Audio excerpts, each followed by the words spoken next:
listed. So I added focus points around the four corners. So you might have given some of the guys pointers regarding the out of his right foot, for example.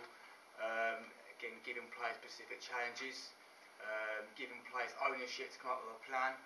Where he went out to one team and said, right, rethink, how can we do this better? We said ball rolling time decreased.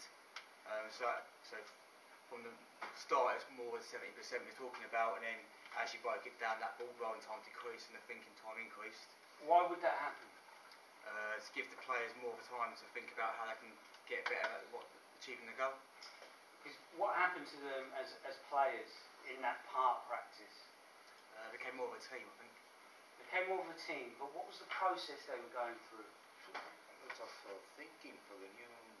There was a lot of thinking about how are we going to get the ball from here to there effectively, and because they don't know each other and they're not, friends.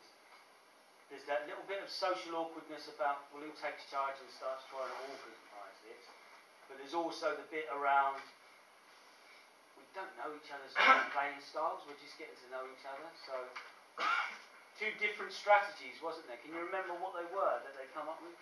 Was that evident? So, Joe, you played in it. Carlos, did you play or not? Yeah. But he Your lungs were off. But he played the whole. Yeah. So, two different strategies from the different colours. Can you remember what they were?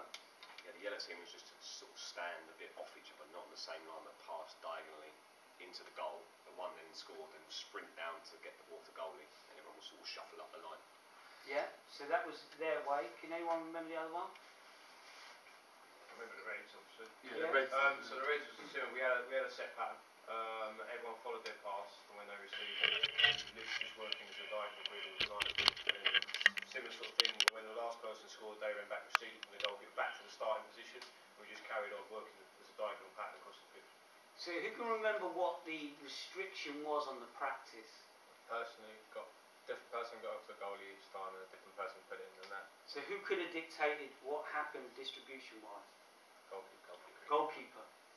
And you could have just worked the ball differently, but it always come out short, didn't it?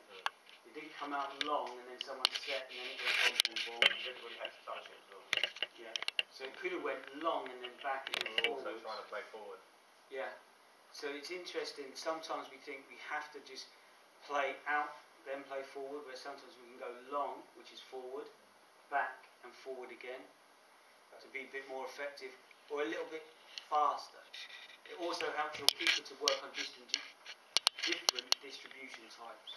But that wasn't really the focus. So, and it was your strategy. I'm not going to go, no, that's rubbish, change it. Because I have to build trust and rapport with my players and go, go on then, let's have a go, let's see how that works. Yeah? But while you put it, I mean, the final bit that was totally competitive, like game related, he tried a lot to go over me because right back wouldn't be there, so he tried to do what you're saying. But when we got into the real situation, it came out like on our own to get to the target because of the 7 seconds that we need to. But execution of it, I would probably have to help Adam, because the ball was coming up a lot here, where we would like it playable at our feet. True. So Adam's distribution could have been a little bit more spear rather than bounce into.